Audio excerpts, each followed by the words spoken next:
So I literally had the best morning today because I tried the best vanilla cupcakes today at Waterloo Station.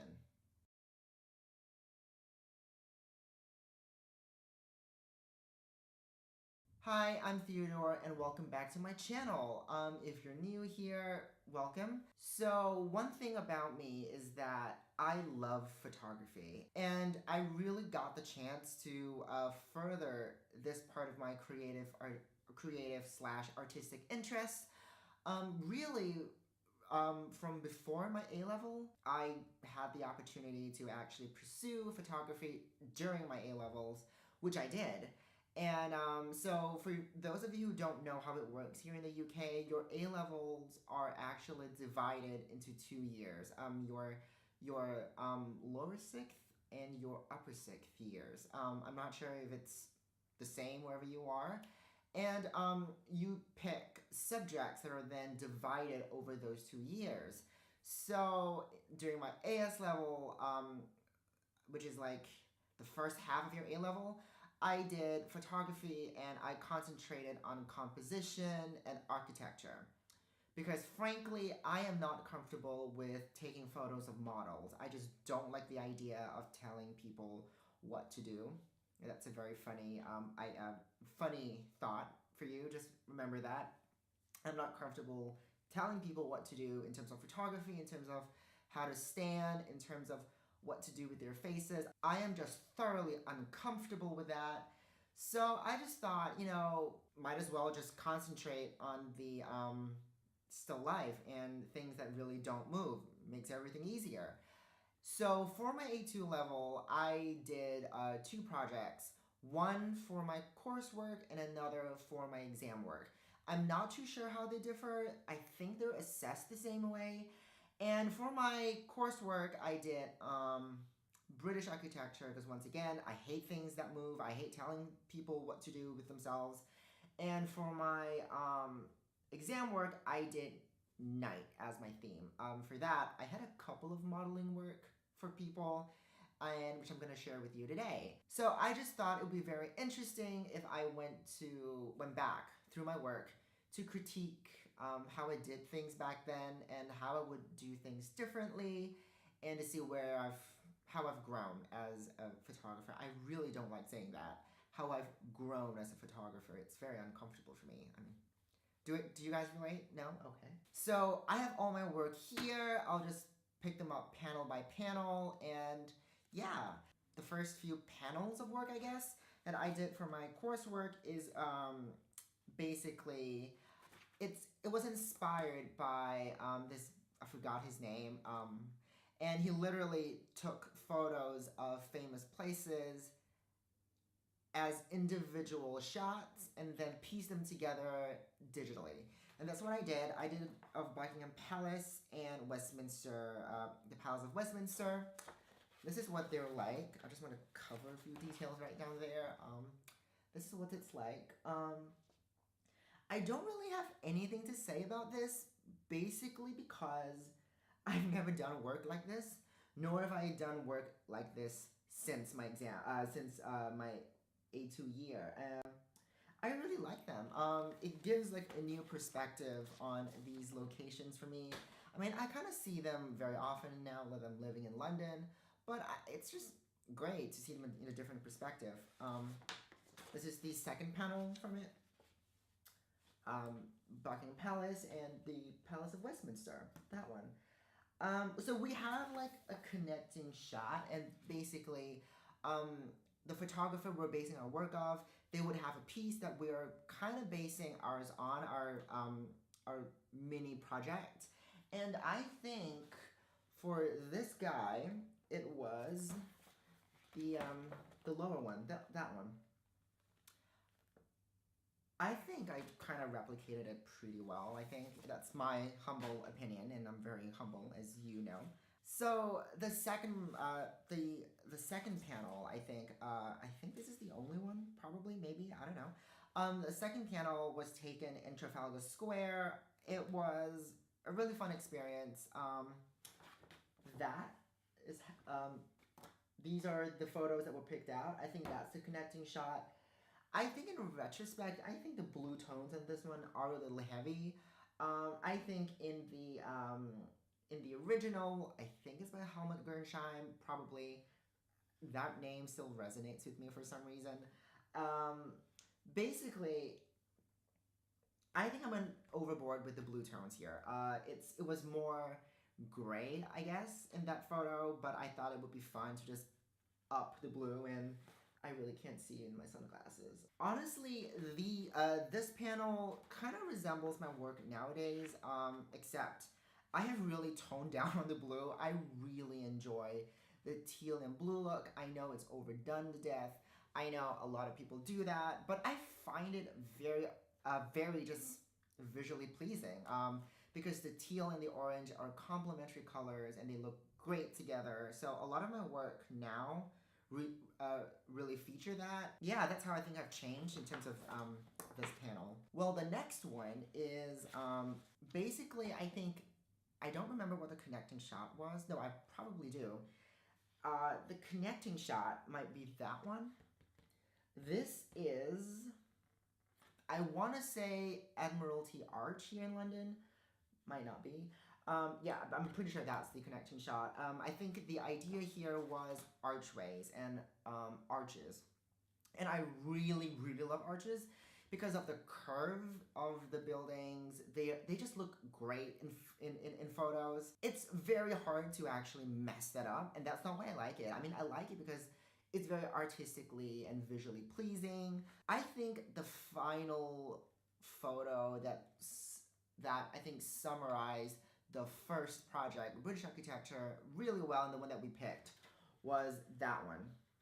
I'm not sure if you can see it. Because of the curve, I think it was basically described as strong. I would not describe it as strong any day of the week. I would have picked that one, actually. Because this photo was taken with a Nikon lens back in those days, like 4 years ago, 5 years ago? Wow, 4 years? 4 to 5 years ago, I was using a Nikon camera, and I had a wide angle lens, a fisheye lens or something like that, a wide angle lens, and that was the one I took.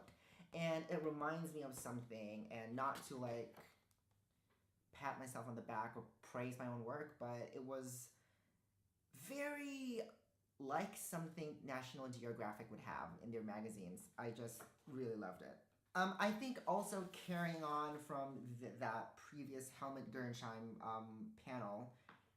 Oh wait, hold on. No, this is a connecting shot. That one. Yeah, the black and white one.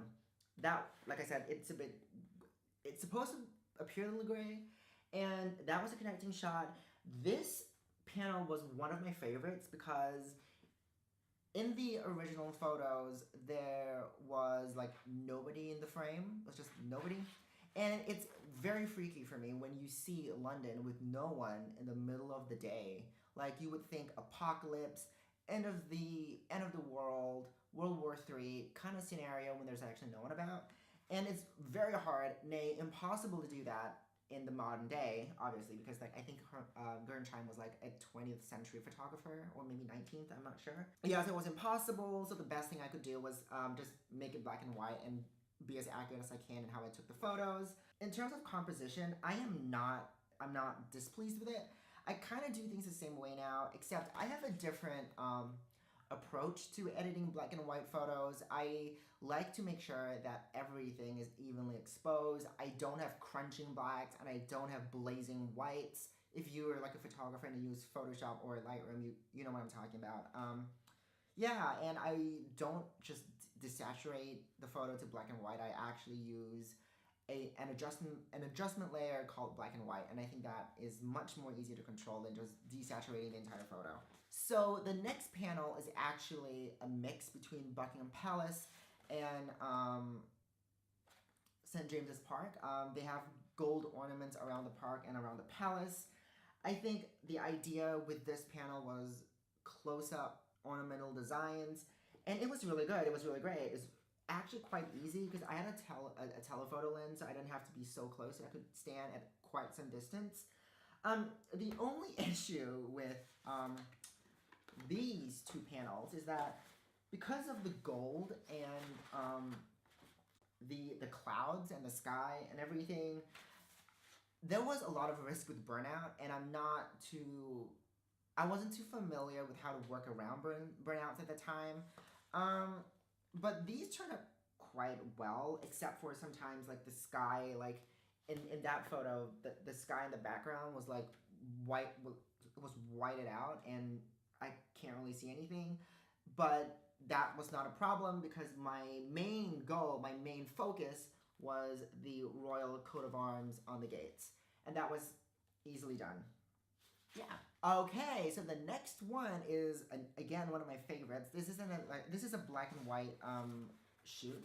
This was a black and white shoot, and this was taken at a mixture of Tower Bridge and Millennium Bridge. Yeah. So that was the connecting shot. It's basically or that one, probably that one. I really, really love taking close-ups of architectural features. I just think they look great. And the leading lions, awesome. I'm all about that.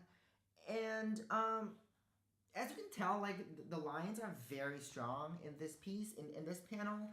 And this next panel is continuing from that previous one. And once again, strong lines, but that one was taken at the Natural History at the Natural History Museum. Again, strong lines all over the place. Not really sure how I would have done things differently because the main feature was lines. Yeah, I could have practically taken these photos today actually, or in these few years of my life.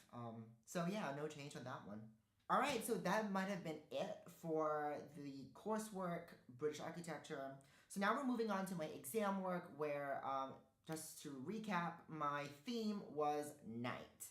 The first panel is full of squares. Just 4 squares. This was taken near Farringdon, somewhere there. That was the connecting shot, probably. I actually really loved this shoot because when you're taking photos at night, especially at a place like around King's Cross, like not near the train station, but like just in the vicinity, at certain hours of the night, there will be nobody. Not exactly safe, but it's great for taking photos. Lovely, clean shots.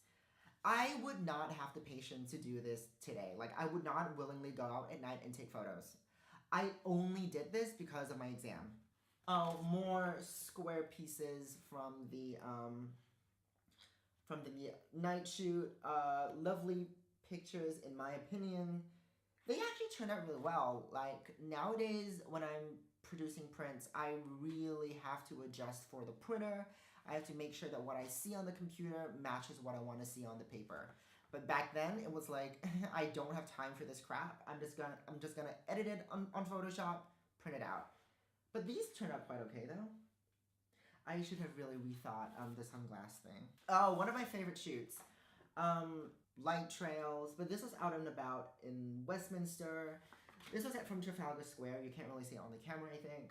That was from the Queen Victoria Memorial at Buckingham Palace, looking outward down the Mall. At Westminster, at the Palace of Westminster, you can see those. That looks like something BT would use as an advertising photo. So if they want to sponsor me, I'll use my photos. Hey, I'm right here. I need sponsorship and money. Another one with a model. Her name is Victoria. She is a great model. I'm just gonna show these 2 panels for like 5 seconds because the theme of this was nightmare. And you can kind of tell, like, that. Yeah. Oh my god. That was a freaky experience because she's usually a very joyous person, a very happy and positive person. And then I just told her for this shoot, just be dark, dark, dark. Just be nothing but dark. And she pulled it off. Amazing. Like, kudos to her. I could never have done that. At that time, I think Demi Lovato's music video, Neon Lights, had just aired. And I was really inspired by the idea of neon lights. So I got Victoria to model again for me. And this is what how it turned out. This was literally one of the hardest shoots I have ever had to do in my entire life because it was so hard. Like, how do you get the lines to like look pretty and nice in the dark? It's just hideously impossible for me. So I'm glad that's over. But once again, kudos and my thanks to Victoria for doing that. Right. Again, one of my favorite panels again. This was taken at both the Queen Victoria Memorial, the Victoria and Albert Memorial. No, that's not right. The Prince Albert Memorial and Piccadilly Circus. Should not be blocking my face. There we are. That's my favorite. Yeah, like look at the cool tones in this one. I would definitely have done that nowadays. Definitely, like no doubt. Yeah. Ooh, that just looks majestic. In my opinion. I like the way clouds look. You know, maybe I should do like a video on my current photography because FYI, I wanted to like open my own online photography print store where I sell limited prints or limited runs or just open edition sometimes. And I think it would be a really fun idea, a really cool idea. I will definitely keep you updated on that. I'm working on it and just selecting which photos I want to produce. Yeah, I should do a video on my current photography after looking through that mess. So that is all I have for you in this video today. I hope you enjoyed it. It was a very strange experience for me going through all my old photography. If you want to see anything else, any of my other works, or just frankly any other video, feel free to comment it in the box below.